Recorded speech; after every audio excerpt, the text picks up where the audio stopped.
Fenêtre sur l'emploi, et on accueille Marc Sanchez. Bonjour Marc. Bonjour. Président du SDI, syndicat des indépendants, avec un focus sur les TPE, parce qu'il y a un vrai sujet. C'est vrai qu'on lit la presse, on écoute les médias mainstream, on nous dit, bon, les TPE, parfait, elles sont sanctuarisées, on n'y touche pas. Vous dites, c'est vrai, mais attention, danger quand même. Bah oui, danger, d'autant qu'on est dans une situation de danger. On a publié notre dernier baromètre. Alors malheureusement, j'ai eu l'occasion de venir à plusieurs reprises sur votre plateau pour déjà effectivement mettre en avant les difficultés des très petites entreprises d'année en année. L'année 2025, effectivement, est encore une année noire. Quand on regarde le niveau des défaillances, on est aujourd'hui à 68 000 boîtes qui ont décidé effectivement, qui sont rentrées dans le cadre d'une procédure collective, ce qui est une année record, alors qu'on devait avoir une année plateau l'année dernière, ce que prédisaient beaucoup d'économistes et les gouvernements qui se sont succédés. Et effectivement, quelques 454 000 cessations d'activité sur l'ensemble de l'année de 2025. Donc là, ce sont des gens qui mettent la clé sous la porte et j'arrête. Le chiffre de 454 000, c'est un chiffre global. Dans ce chiffre-là, vous avez les gens qui partent à la retraite, ceux qui décident de changer d'orientation professionnelle, ceux qui sont malades, etc. etc. Mais c'est quand même 51% de plus par rapport à 2024. Et dans ces 454 000 entreprises donc, qui arrêtent leur activité, il y en a 40% qui sont des cessations volontaires d'activité. Et c'est ce chiffre-là qui nous inquiète, parce que c'est des entrepreneurs qui ont effectivement décidé d'arrêter leur activité, alors qu'ils n'avaient pas de problème particulier, qu'il n'y avait pas de problématique de trésorerie, mais qui en ont eu ou ras-le-bol, ou qui ont décidé effectivement de dire stop par rapport à pas mal de paramètres qu'on détaille d'ailleurs dans notre enquête. Alors, rentrons un tout petit peu sur l'activité et la rentabilité, parce que là, vous parlez de ceux qui vont arrêter l'activité, mais ceux qui la poursuivent, 56% des dirigeants déclarent une baisse de leur chiffre d'affaires en 2025. Oui. Ça veut dire que plus de la majorité des dirigeants disent « je gagne moins ». Alors, il y a non seulement une baisse de chiffre d'affaires de 56%, effectivement, ce qui est un chiffre à peu près en corrélation avec ce qu'on avait l'année dernière, mais nous, ce qu'on a voulu regarder, c'était les baisses de marge. Parce qu'en fait, c'est la marge qui va permettre au chef d'entreprise de gagner sa vie. La marge là, nette. Exactement. Et dans l'enquête, on le voit très bien, il y en a 62% qui nous informent en fait que leur marge donc nette, leur valeur ajoutée de l'entreprise, elle a baissé effectivement en 2025.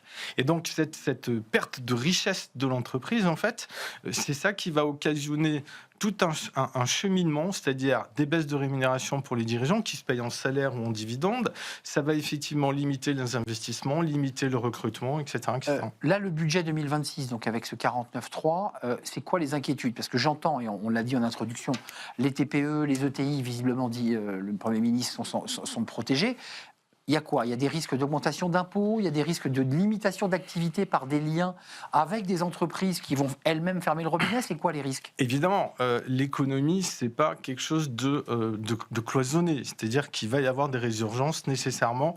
Quand vous maintenez une surtaxe à 8 milliards d'euros sur les 300 plus grandes entreprises, qui représentent quand même effectivement 25% des salariés aujourd'hui, vous allez avoir une contraction. C'est-à-dire que ces entreprises, en général, elles travaillent avec des entreprises de sous-traitance qui sont souvent des PME, des ETI et des TPE. Et donc, nécessairement, ce qu'elles perdent d'un côté, elles vont essayer de le gagner de l'autre. Et à la fin, bien évidemment, qui va payer? Ce sont les TPE, parce qu'elles n'ont pas les moyens de se structurer et d'anticiper ce type de hausse de fiscalité.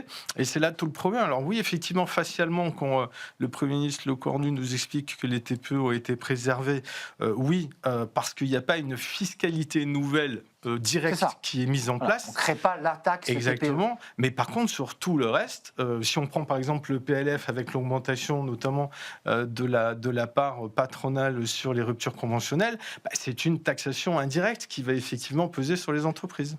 Vous parlez d'une situation personnelle des dirigeants dégradés qui est directement liée au fait qu'ils ont des faibles revenus. C'est quoi le revenu moyen d'un dirigeant de TPE? Alors ça, c'est l'indicateur. Cet indicateur, ça fait 2 ans qu'on le traite.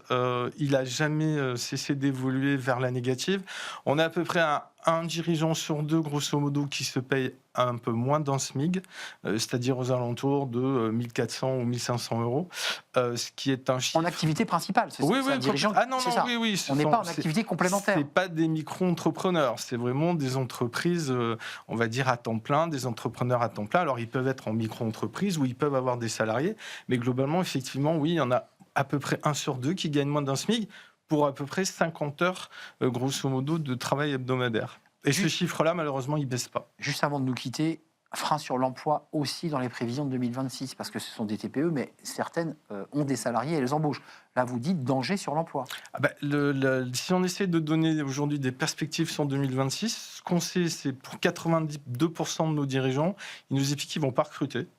Tout simplement, il n'y aura pas de recrutement, ils ne le prévoient pas. Coup de froid. Et il y en a même qui nous expliquent que sur le premier semestre, à peu près 21%, eux aussi vont continuer à alimenter les cessations volontaires d'activité. Donc effectivement, il y a un vrai marasme aujourd'hui, il y a une vraie rupture économique, en fait, c'est comme ça qu'on a appelé le baromètre, sur les entreprises de proximité.